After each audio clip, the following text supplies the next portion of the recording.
Olá, amigos e amigas, estamos em mais um podcast do Trivo News. Meu nome é Anthony Eu sou o Rodrigo, e hoje vamos entrevistar Vinícius Ivo Fernandes, que é... geógrafo, youtuber, professor, gestor ambiental e arquiteto. Hoje estamos aqui com o Vinícius Ivo Fernandes. Olá, boa tarde, Anthony, Rodrigo, tudo bem? Primeiramente, agradeço o convite, é uma satisfação trocar uma ideia com vocês hoje à tarde. O prazer é todo nosso. Vinícius, poderia falar um pouco mais sobre sua história, sobre suas profissões? Sim, podemos. Para falar a verdade, eu sempre gostei de estudar, certo? Isso aí não é nenhuma novidade para ninguém. Mas durante esse meu processo profissional, eu tive inúmeros desafios, né? E até nessa troca de ideia, eu posso até exemplificar alguns desses desafios. Quando eu saí do terceiro ano do ensino médio, por incrível que pareça, eu, né, não sabia o que fazer de profissão. Então eu resolvi trabalhar, né, nesse primeiro momento. Até porque, para ter uma certa noção do que é realmente o trabalho sem ter um estudo. Então acabou sendo um ensinamento muito gratificante para mim e foi o que me fez dar o pontapé inicial para eu poder correr atrás aí dos objetivos. E ao longo desse processo, eu trabalhei em cinema, bilheteria, lá no Cinemark. Só para vocês terem uma ideia, não é do tempo de vocês, mas vocês já viram o primeiro filme do Homem-Aranha. E eu lembro que aquela bilheteria fazia voltas no shopping center aqui no Litoral Plaza. Então foi bem assustador e ao mesmo tempo foi bem gratificante pelo conhecer e pela experiência adquirida ao longo do processo, né? E quando a gente começa a perceber que para ganhar um dinheiro sem estudo exige mais esforço, por incrível que pareça, né? A gente sabe que pessoas que não trabalham também conseguem, que não estudam também conseguem, né, exercer suas profissões, mas existe um certo diferencial de quem tem estudo. Foi quando eu acordei aí para a vida e resolvi ingressar em algumas universidades. Mas, no primeiro momento, eu resolvi fazer engenharia de telecomunicações, né? Algo que estava totalmente fora do escopo, porque vocês devem estar pensando, nossa, geografia, área de humanas, engenharia de telecomunicações, nada a Diferente. ver. Totalmente. Só que, quando eu fui fazer engenharia de telecomunicações, eu não tinha base matemática suficiente, né? Porque, infelizmente, devido às questões da educação pública, a matemática e toda a base, né, que eu precisava para me dar bem na faculdade não acabou sendo necessária, por isso que eu acabei desistindo, né?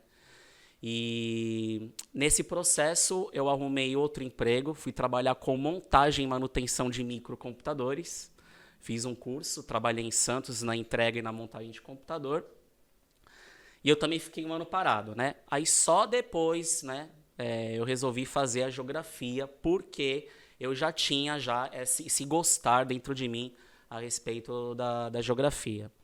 E foi onde eu comecei a me dar bem, né? Na verdade, honestamente falando, eu quis fazer geografia para atuar na área de pesquisa, certo? E ser professor foi paraquedas, basicamente, né? Mas a gente sabe que a licenciatura acaba predominando nesses cursos, correto? E aí eu fiz a licenciatura, mais o bacharel em geografia, né, em análise ambiental, e depois, já no terceiro ano da faculdade, eu peguei a minha primeira sala de aula, certo? E foi bem curioso, porque no primeiro dia de aula me confundiram com o aluno, né? Esse aluno novo tá perdido e tal, né? E até você adquirir essa experiência, essa casca ao longo do tempo, né? É um processo que a gente vai tornando cada vez mais, vamos colocar assim, consistente, tá? E basicamente eu fiquei dando aula durante um certo período, né? Cheguei a ser coordenador de escola também, né? E Aqui em Praia Grande? em Praia Grande, na antiga escola lá do Magnificat, que hoje não existe mais, né? E o que acontece? Depois eu resolvi fazer um curso, uma pós-graduação de gestão ambiental. Cheguei a atuar na área de pesquisa ambiental por um certo período de tempo. E depois eu resolvi fazer a graduação de arquitetura, né? Tudo isso eu posso relacionar que é algo que eu realmente gosto de fazer, certo? E hoje a gente tem que agregar, né, a necessidade e o gostar, certo? E foi aonde eu entrei na faculdade de arquitetura e me formei em 2019. Então, sou um Bem recém-formado, né, bem recente. Sou um recém-formado ainda, né? De 5 anos para 6 anos para cá, ainda se considera recém-formado e estou trabalhando como autônomo, né? Então, eu exerço aí a profissão de professor, certo? Né? Meus queridos alunos, né?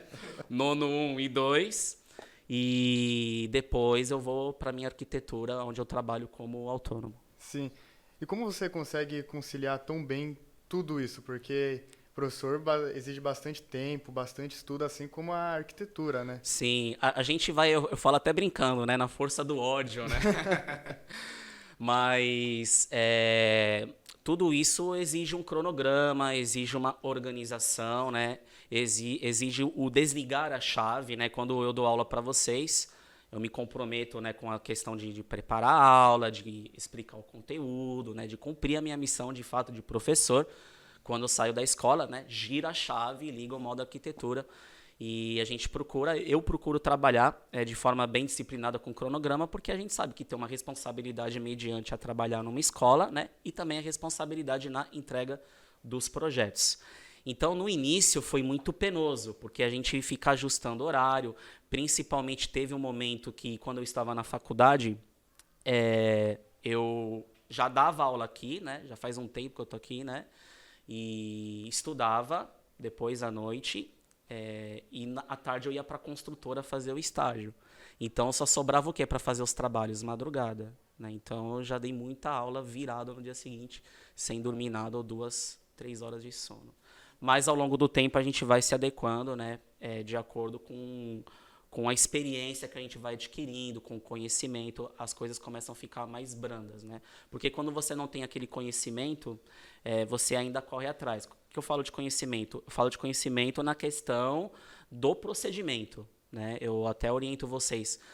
Gente, faculdade vai ensinar o básico do básico, né? Quando você sai da faculdade, sai formado, aí você vai aprender todos os procedimentos burocráticos, vamos colocar assim. E aí, ao longo do tempo, você vai, né, se firmando e as coisas ficam, né, mais acomodadas.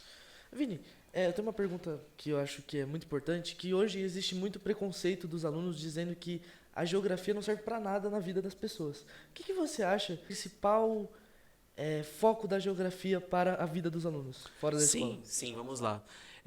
Eu acho engraçado porque a gente sabe que tem alunos que têm matérias preferidas, né? A gente sabe que tem aquele aluno que não gosta da matéria, mas é como eu afirmo, a gente não gosta na vida de um monte de coisa, a gente tem que enfrentar, né?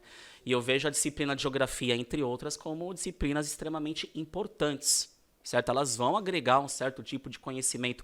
Se não agregar um certo tipo de conhecimento mais específico para uma prova, vai agregar para a vida, vamos colocar assim, né? Aí eu lembro de uma situação que eu vi no jornal de um rapaz que confundiu a Austrália com Áustria, né? Ele estava no aeroporto e só errou a viagem. Mas a gente exemplifica que o conhecer da geografia serve para a prática da vida adulta. Por exemplo, você precisa saber qual país que você está visitando, qual é a lei daquele país, né? Já aconteceu inúmeros casos de pessoas que foram viajar e não conhecia nada sobre a geografia daquele país. E eu vejo que também é uma questão de sobrevivência, é uma questão de procurar entender como o meio funciona em todas as esferas. Não tem como não falar de geografia se a gente não abordar assuntos como política, economia, né? Sobre as questões mais físicas do planeta. Então, na minha visão, é uma matéria extremamente importante, né? É lógico que eu vou puxar para o meu lado, né? É extremamente agradável e importante.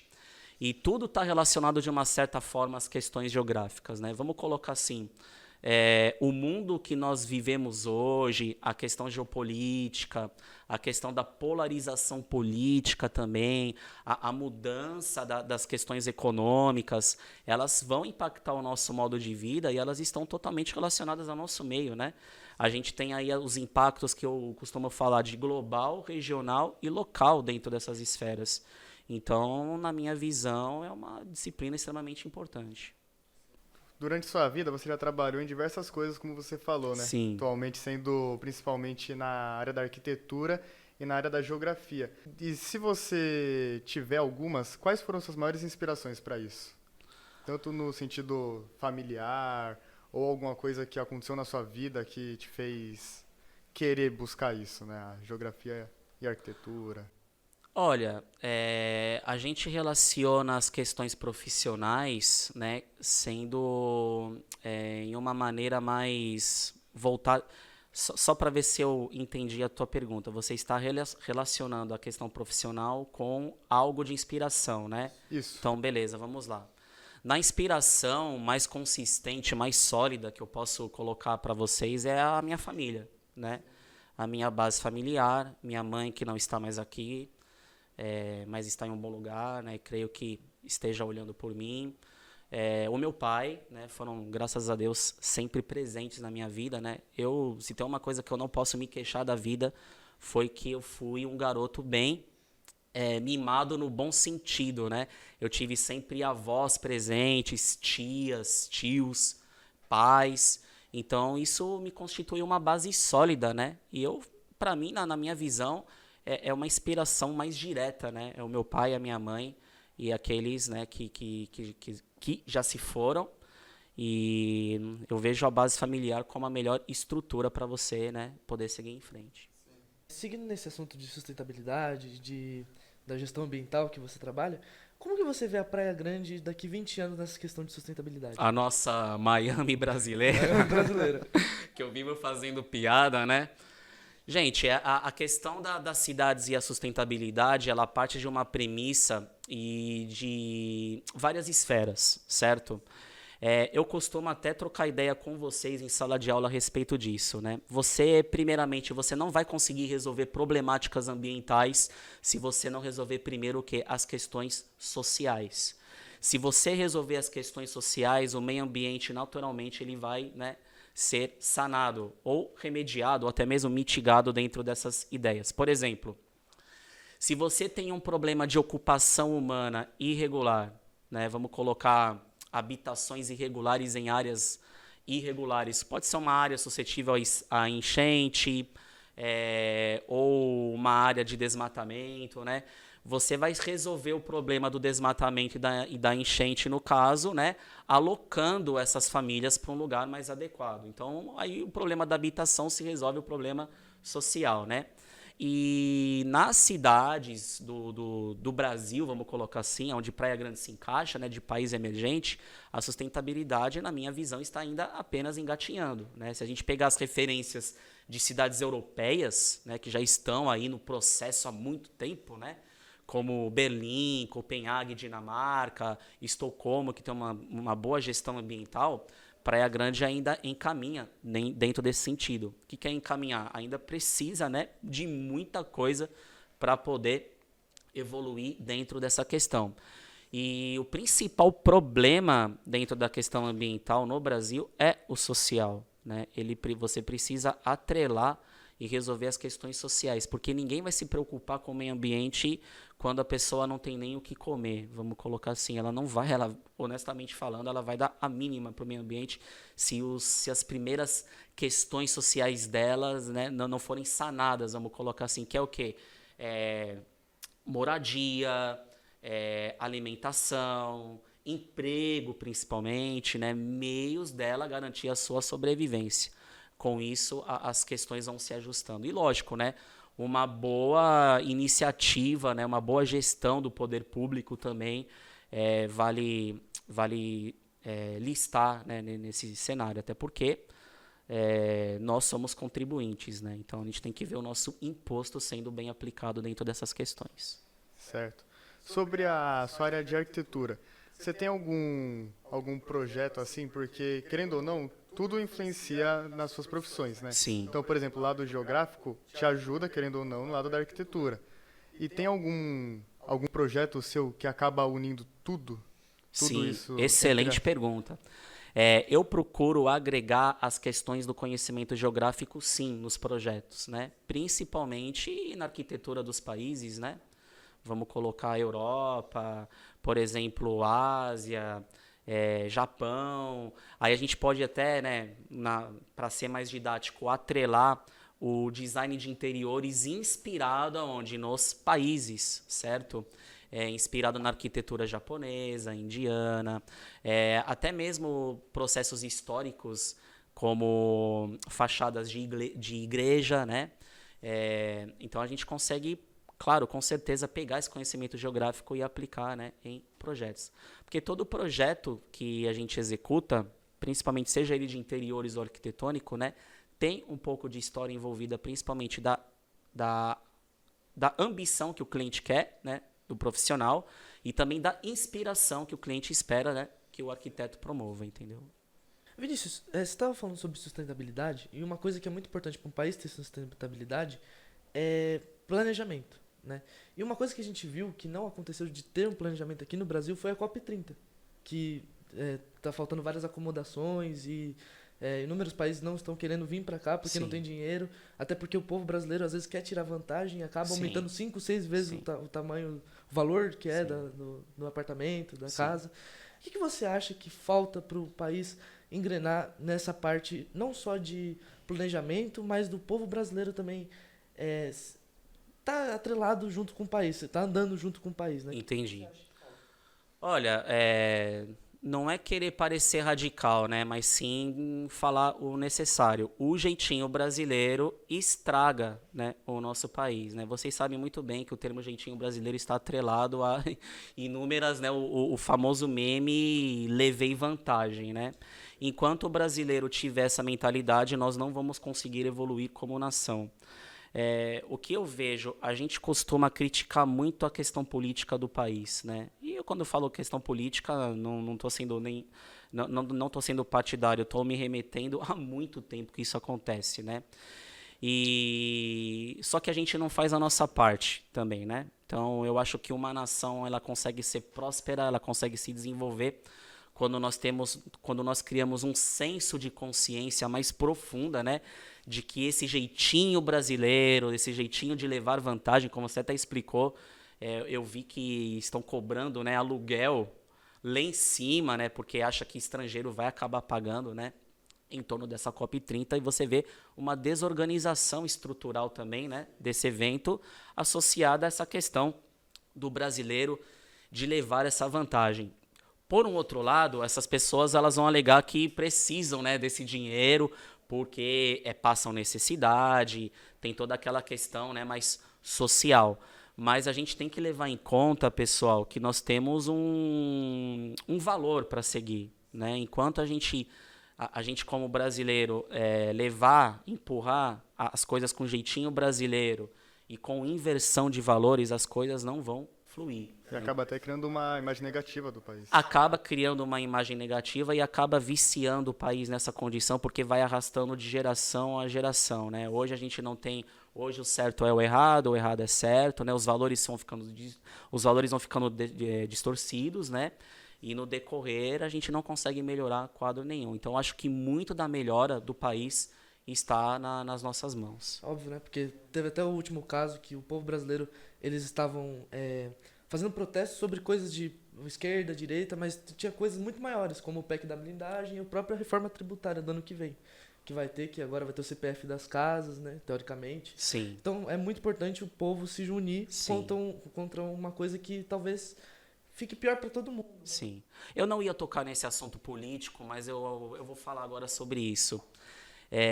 Gente, tudo isso que nós estamos vivendo no cenário atual, no mundo, né, não é só no Brasil essa polarização. Se você acompanhar os meios de comunicação de forma mais sensata e racional, vocês vão visualizar que isso é nos Estados Unidos, na Europa. Então essa briga de direita e esquerda, essa polarização, ela é, galera, estratégica, tá?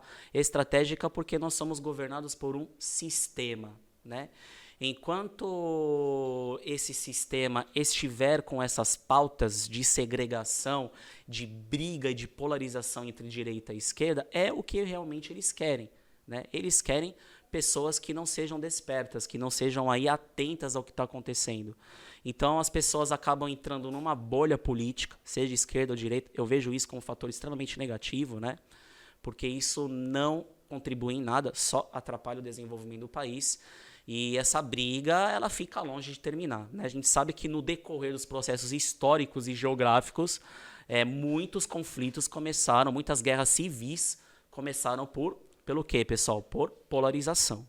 Sobre tudo isso, né, com o país desse jeito, querendo ou não, né, toda a sociedade desse jeito, que você falou dessa polarização e tudo, você acha o que você acha que vai ser das cidades brasileiras e tudo nos próximos, por exemplo, 20 anos? Elas estão preparadas para o futuro? Não. Olha, no cenário mais otimista, tá? A gente vai visualizar a chamada mitigação dos centros urbanos mais consolidados, né? Por exemplo, como São Paulo, Rio de Janeiro, cidades extremamente populosas e cidades que cresceram na forma espontânea, né? Totalmente desprovida desse planejamento, certo? O que o governo, o poder público vai poder realizar é essa mitigação, né? Procurar alocar, vamos colocar na questão mais didática, né? Arrumar o que está desarrumado, né? No sentido mais didático. Mas a gente está longe ainda de, né, conseguir almejar um centro urbano totalmente aí, mega power, ultra desenvolvido. Mesmo pegando referências em outros lugares, eu acho que a gente está um pouco longe, porque mediante a processos de corrupção, né, processos que envolvem a questão política, né, gente, a política quando tem algo de interesse velado nas questões políticas, geralmente é bem difícil, né, de algo ir para frente, né? Então, para ser realista, muita coisa ainda precisa encaminhar. Então, eu não tenho uma projeção clara a respeito disso, a não ser que as nossas cidades, né, sejam aí, tenham inspirações nos centros urbanos em outras áreas do mundo, né? Como se fala lá dessa piadinha da Miami brasileira, né?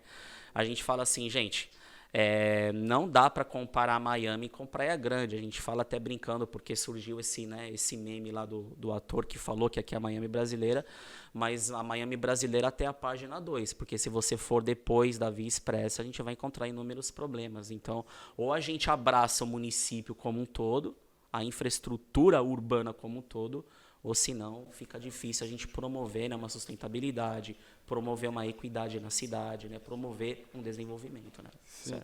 Porém, agora vindo sua opinião, digamos assim, né? Você falou das cidades, do exemplo de São Paulo, Rio de Janeiro. Por isso, se você pudesse pegar uma cidade aqui do Brasil e redesenhar ela, meio que refazê-la, qual seria e por quê? Praia Grande. Por que eu falo Praia Grande, né? Na verdade, eu não nasci aqui, né? Eu nasci em São Paulo e vim pra cá quando eu tinha uns 13 anos de idade. Novinho. E a nossa cidade tem um excelente potencial de crescimento, principalmente urbano, né? Em comparação às outras da Baixada Santista, porque a Praia Grande é uma cidade de estrutura física linear, né? Então a gente tem a parte da Orla, depois a zona da parte da Kennedy e a parte mais ao fundo, né? Depois da Via Expressa. A Orla, ela já está consolidada, né? O que precisa ser feito, eu mudaria basicamente o desenho, o traçado urbano da Kennedy em diante, né? E das áreas mais periféricas. Quando eu falo periférica, para o pessoal não confundir, né? A parte periférica, o quê? São bairros mais afastados das regiões centrais. E essa proposta de desenho urbano, aí sim, ela entraria dentro dessa questão a sustentabilidade, né? E também procurar, pessoal, atrair o investimento, né, para a nossa cidade. O que a gente vê, é lógico, a cidade está crescendo, está se desenvolvendo, né? É inegável não falar que Praia Grande não está crescendo, né? Pelo contrário, um crescimento até positivo, né, dentro da sua infraestrutura. Mas, na minha visão, falta muitas oportunidades, principalmente no campo de investimento, né, de atrair mais empresas para cá, de não promover a chamada migração de cérebros, né? Vocês já estudaram isso, caiu até em prova, né? O pessoal mais qualificado tendo que sair da cidade para buscar emprego, né? A ideia é que a mão de obra seja mantida aqui, né? Ou criar um tecnopolo de informática, né? A gente entrou nessa indústria 4.0, eu acho que a Praia Grande comporta muito bem isso, pela proximidade também de Santos, a região portuária. Agora a gente tem um projeto lá da ligação do VLT, né? As coisas estão encaminhando? Estão, mas ainda falta muita coisa dentro dessa questão, né? E sobre o que você falou da fuga de cérebros, seria até bom se eles continuassem aqui por um melhor desenvolvimento do país, né? Com certeza, Tanto com da certeza. cidade quanto Exatamente. do país, Exatamente. no geral. Manter a mão de obra, né, qualificada, né? Basicamente, pessoal, melhorar a infraestrutura de estudo no município, certo? E, consequentemente, criar um tecnopolo de encaminhamento, certo? A pessoa já sai, né, formada, qualificada e vai lá, né, no tecnopolo. Ah, mas é um sonho utópico e tal, né? De muitas pessoas vão até, né, falar assim, Ih, o cara tá viajando. Não. Se a gente não projetar algo nesse sentido, né, como é que vai ser? As coisas não vão acabar fluindo, né? Se a gente não começar por ideias, as coisas não vão acontecer, certo?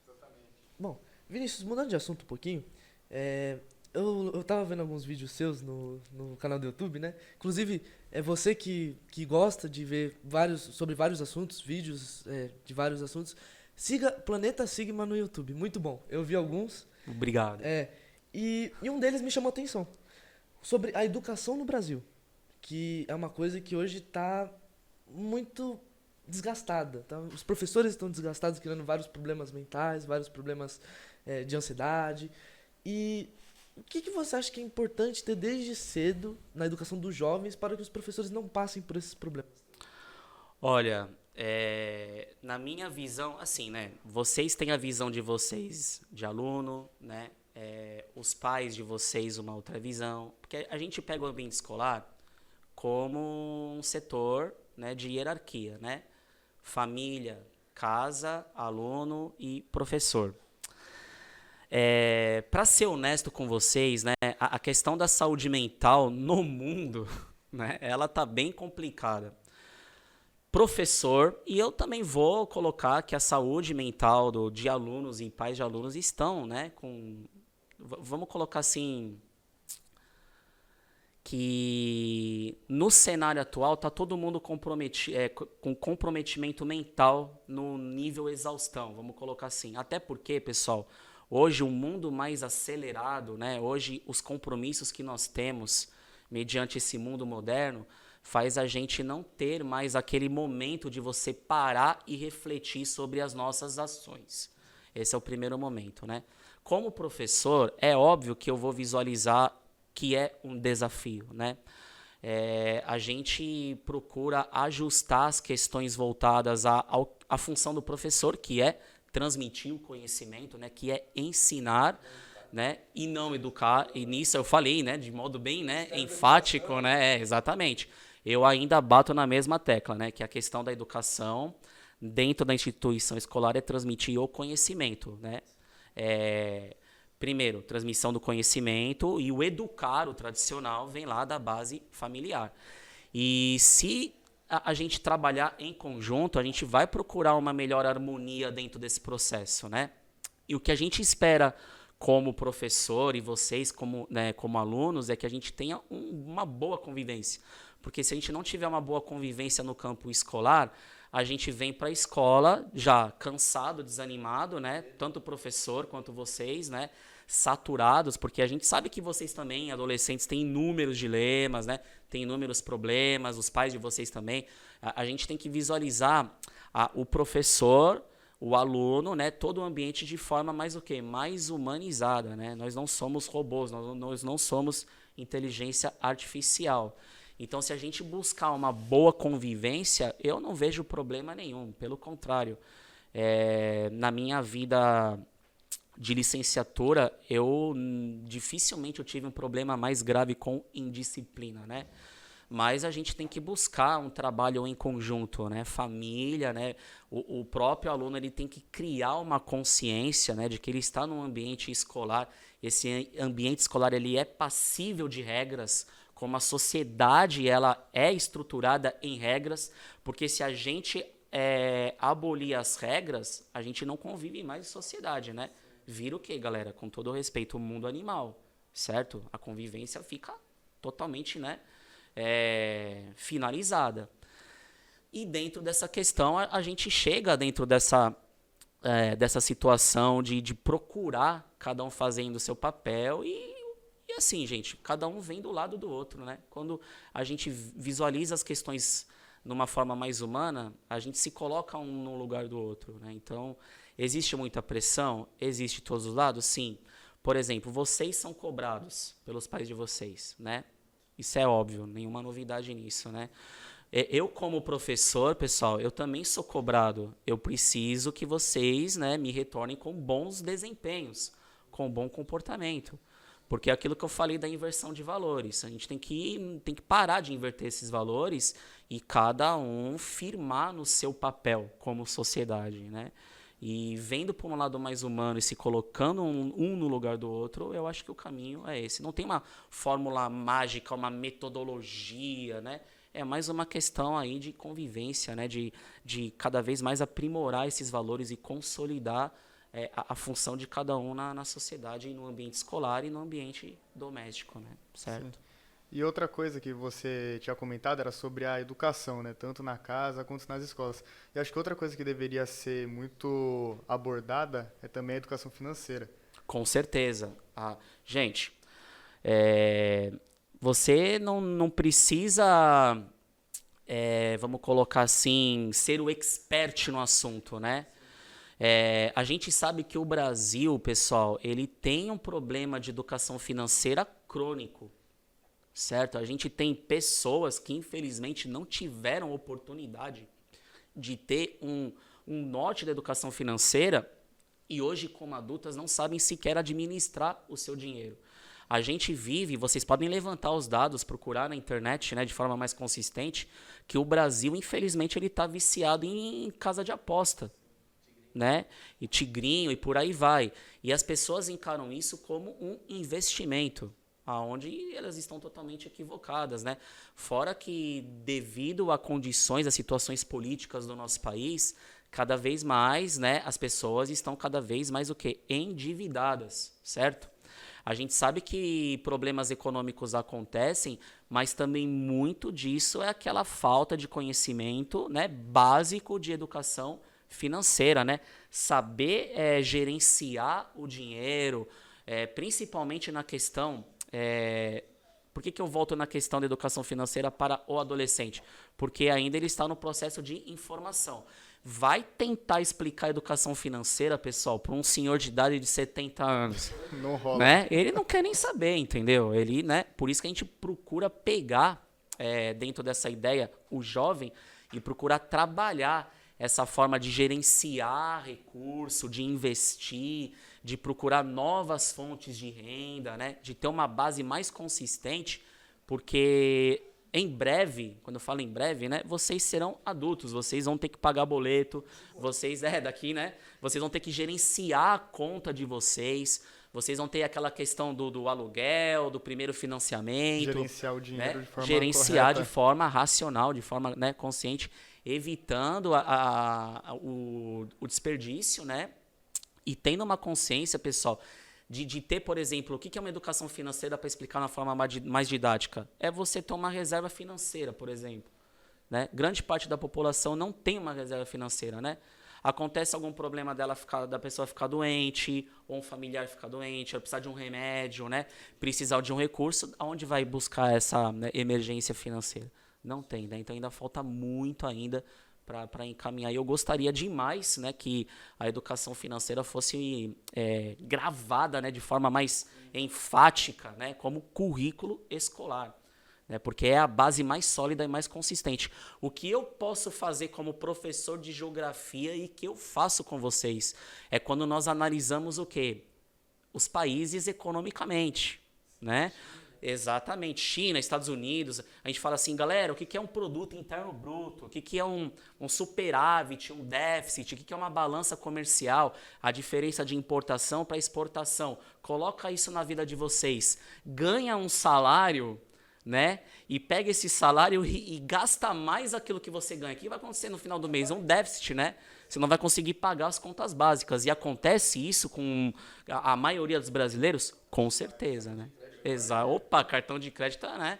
Venha dentro dessa... Acaba sendo até uma ilusão, né? Você procurar gerenciar o seu crédito também, né? Ter aquela consistência de que você deve zelar pelo seu nome, pelo seu patrimônio, né? Evitando gastos desnecessários e também... Gente, não é nem uma questão de egoísmo, né? Mas vocês não devem emprestar nenhum tipo de nome para um colega ou para um familiar, porque, gente, é um risco. E isso também está relacionado à educação financeira, né? Aquele famoso, olha, eu preciso que você me empresta lá um dinheiro e tal. Gente, meu querido, se não tem para mim, não tem para ninguém, entendeu? Tem que ser um negócio restrito, gente. Não é sendo egoísta, mas elencando o quê? Prioridades. Senão, você dá pros outros. Não, e aí, senão vai- já era. Senão fica E bem você, né? no final, exatamente. Não tem muito o que fazer, né? E ainda sobre a educação financeira, né? Você falou que, você até deu um exemplo, né? Que se for explicar para um idoso de 70 anos, ele não vai estar nem aí para nada. Então tem que ingressar isso nas escolas. O quanto pros antes. jovens. Para ontem isso, né? Sim. Para ontem. E como foi a sua primeira experiência na juventude lidando com dinheiro? Honestamente, trabalho. O trabalho, olha, Você começou quantos anos a trabalhar, Vini? com 17. Uma 17. boa idade. Olha, o trabalho, ele vai te orientar muito na questão financeira. Porque olha só a diferença. Existe uma diferença brutal quando tudo na sua vida vem de mão beijada. É claro que você não vai acabar dando valor. Tá sempre pingando lá, né? Tá sempre surgindo, tá sempre garantido.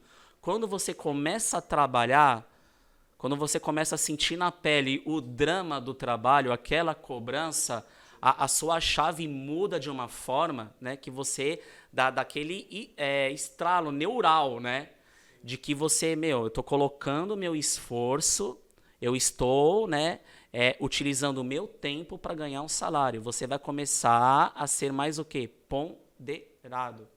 Então, eu comecei a ter essa visão nos meus primeiros empregos, né, que foi aí vamos colocar a bilheteria onde eu trabalhei, né? Que por sinal eu ganhava muito pouco na época, né? Não, sem vergonha de falar, né? Salário irrisório, né? Não era nem mínimo. Hã? Não chegava nem a ser um mínimo. Nem chegava a mínimo, porque eu trabalhava assim como era por hora, né? Então, às vezes eu folgava na semana e no final de semana eu trabalhava mais, porque final de semana, cinema, lota, né? Pra caramba. E também na montagem e manutenção de computador.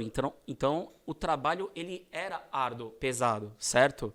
E quando a gente tem esse trabalho pesado, a gente começa a pensar 2 ou 3 vezes antes de gastar com bobagem. E aí você começa a ter um alto grau de consciência, né? A sua chave muda, né? Mediante as questões mais de necessidade. Mas assim, honestamente falando, eu nunca, desde adolescente, eu não cheguei a ter nenhum curso, nenhuma instrução mais teórica sobre educação financeira.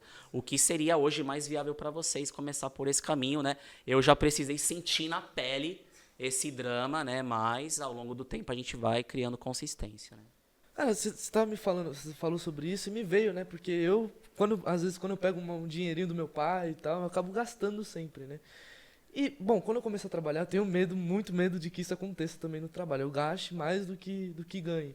O que você me daria de dica hoje de investimento e como que eu guardaria meu dinheiro? Olha, você clareou a minha mente numa lembrança que eu tive aqui de infância, né? Eu sou descendente de italiano, né? Sabe como é família italiana, né? Então, eu tinha uma avó, por parte de pai, que ela era italiana do sul da Itália, né? E eu lembro que ela me dava um dinheiro escondido. Falei assim, você é meu neto preferido tal. Parecia, né, com todo respeito, um traficante. Pegando, né? Assim. Entregando lá, né, um certo negócio ilícito aqui, né? Beleza. Sabe, naquela forma escondida. Chegava a ser engraçado, né? Porque, olha, não deixa tua irmã ver, não deixa teus primos, né? Porque senão vai ser uma guerra. Aí eu pegava o dinheiro, escondido e tal. Mas assim, quando eu via essa situação, eu ficava com dó de gastar o dinheiro. Eu comprava lá um sorvete, alguma bobagem, alguma besteira na época de criança, na época da infância, e guardava o dinheiro. Né? Então, eu sempre, quando eu ganhava algum tipo de mesada, eu nunca ganhei mesada lá fixo, né? Quando meu pai me dava um dinheiro, eu guardava um pouco, eu não torrava tudo, né? E ao longo do tempo, você vai condicionando o seu cérebro a poupar. Né? Você não tem necessidade de gastar todo o dinheiro, né? Ou quando você gosta de algo, né? Eu, longe de mim, vocês sabem que eu sou colecionador de camiseta de futebol há muito tempo, né? E toda hora eu quero comprar um modelo novo, mas eu procuro... E é caro, hein? E é caro, né? Muito Hoje, caro. né? Hoje Ainda a mais camiseta original já tá na casa dos 600 conto, aqueles modelos da Nike, né? Desculpa interromper, mas Não, quando você imagina. mostrou uma numa das aulas de geografia, uma do Real Madrid, modelo jogador, Lembra? era um salário Sim, é mínimo. um salário mínimo. Então você tem que R$1.000. começar a segurar, né? Por mais que você goste de algo, não, eu não sou nada contra que as pessoas queiram, né? Ter por mero prazer, trabalha, conquista, quero ter isso, aquilo, né? Mas você tem que ser sempre o quê? Buscar a ponderação, né? Acho que um é o pouco início de- também. Um pouquinho de cada, né? calma, Sem precisar né? torrar tudo, né? E aí a gente volta na questão do adulto, né? Tem pessoas, galera, que infelizmente não tiveram, né? A questão, não colocaram em prioridade o estudo, aí elas vivem na corrida chamada corrida dos ratos, né? Ganha lá o seu salário suado, certo? Um salário mínimo, 2 salários mínimos durante a semana. Chega no final de semana, vai pra onde, pessoal? Vai pro bar, né? A gente sabe disso, né? A torra maioria, aquilo lá. né? E lá, vai lá, gasta tudo no final de semana, vivendo o quê, né? Num vício, num círculo interminável.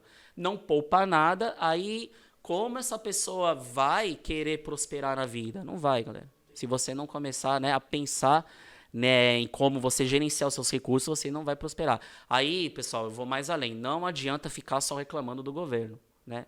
A gente sabe que entra governo, sai governo, as coisas não mudam, né? A gente tem que procurar aprimorar esse nosso lado, certo? E sobre o que você falou do bar, infelizmente, né, hoje em dia, até para os adolescentes são assim. E acho que é uma das uma das maiores causas de perda de dinheiro dos jovens. Com certeza. Adegas. Quando a gente fala assim, ó, vamos supor que vocês tenham o primeiro emprego, né, ou recebam, né, algum tipo de mesada. Se é para investir, vai comprar uns livros, né, vai investir em algum curso de momento que vocês possam fazer, algo que engrandeça. Mas, gente, a gente sabe que hoje o mundo, né, hoje o sistema, ele está voltado ao chamado hedonismo, né, que é o prazer momentâneo. Então, eu creio, na minha visão, que por mais que você tente orientar as pessoas, o despertar é de cada um, né? As pessoas, elas vão uma hora ou outra, e quando cair no despertar, vocês têm que dar até graças a Deus, né? Enfatizar essa mudança de chave para vocês começarem a criar a consciência do que está sendo nocivo, né? Enquanto as pessoas estiverem aí adormecidas, isso também não vai mudar, entendeu? Sim. Felizmente isso é algo que é plantado, né? Acaba cabeça sendo da maioria. exatamente, excelente, Rodrigo. Acaba sendo plantado, né? O sistema ele já coloca isso na mente, justamente, né?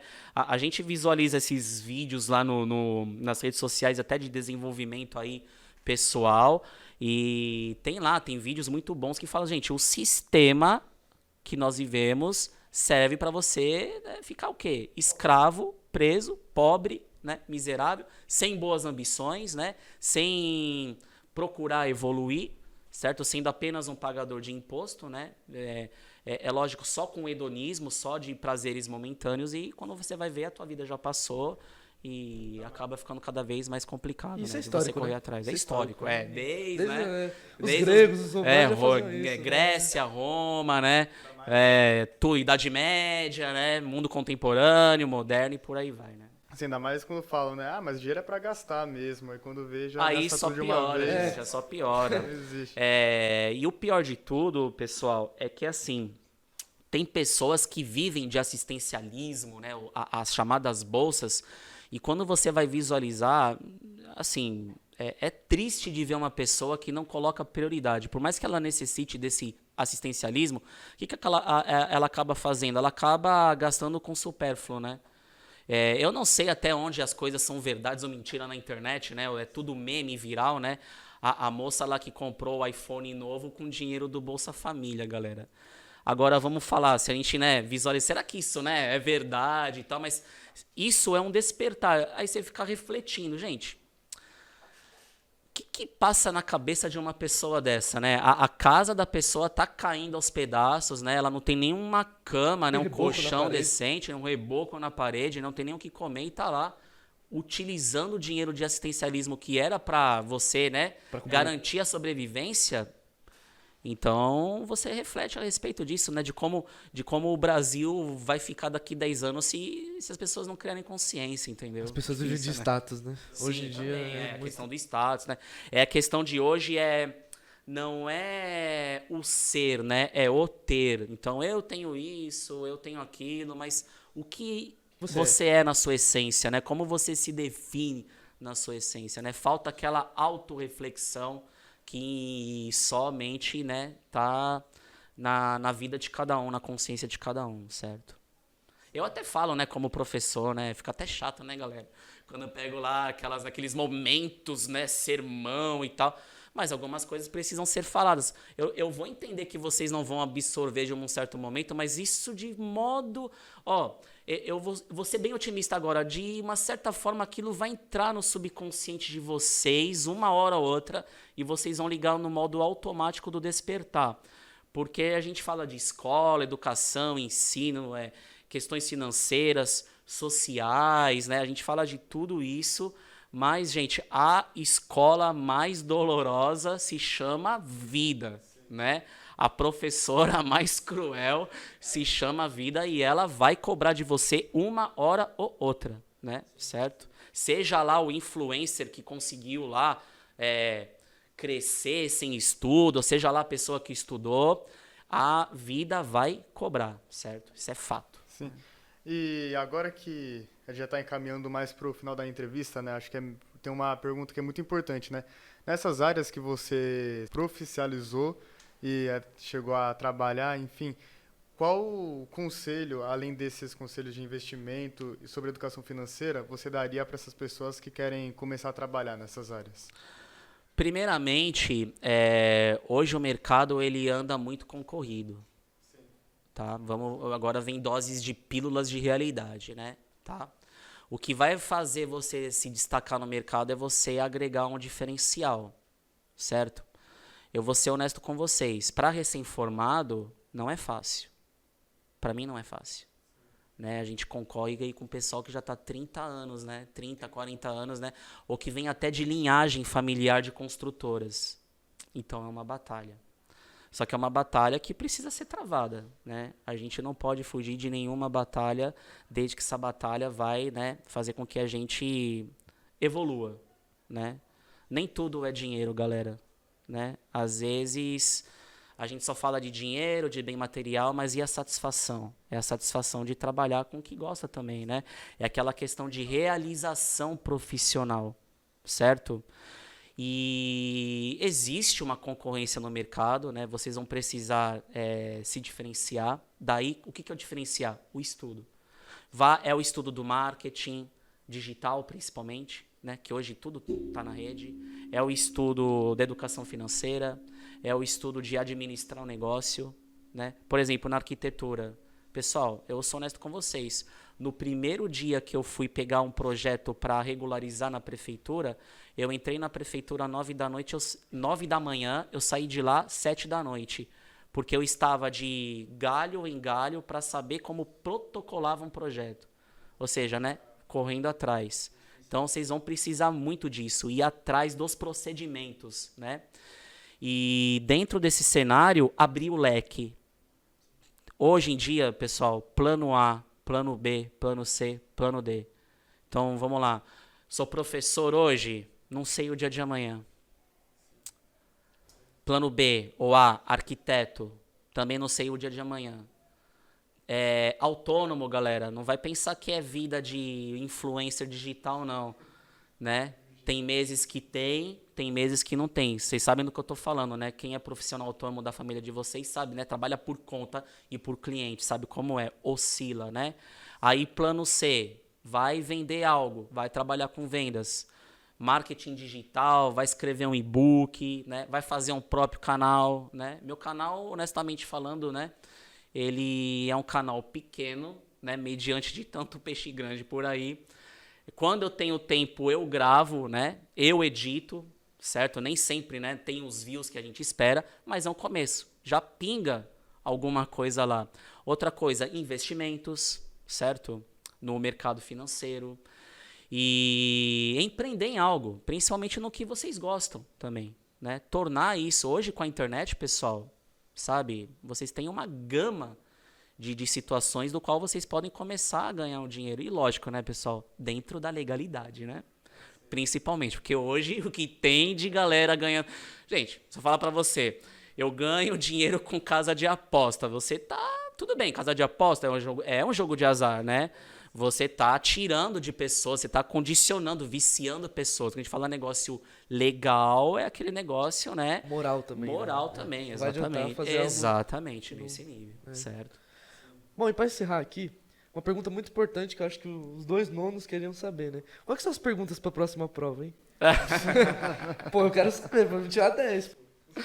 Olha, eu vou ser bem legal com vocês, ó. Vai cair toda a economia da Europa, toda a economia da Ásia. Não precisa estudar Austrália e Nova Zelândia, vamos deixar elas quietinhas lá, né? Eu ia falar pra vocês depois, ó, tem gente comemorando aqui, vibrando aqui, né? E eu vou cobrar as questões mais atuais, né? A China, né, que vem lá no encalço dos Estados Unidos, a zona econômica exclusiva, né? Mas, no mais, tá Isso daí, bem, a gente estuda- sossegado. Nós Exatamente. já estamos craque de saber. Maravilha. Desde o sétimo ouvindo Desde o isso, né? sétimo. Opa, Desde o desde o sétimo, sétimo. Estamos quase E vai, careca. e vai escutar no ensino médio, né? Que sabe que ensino médio é o flashback de tudo, né, Ana? Lá, né? Só no primeiro ano vocês vão visualizar geografia física, né? Toda ela, né?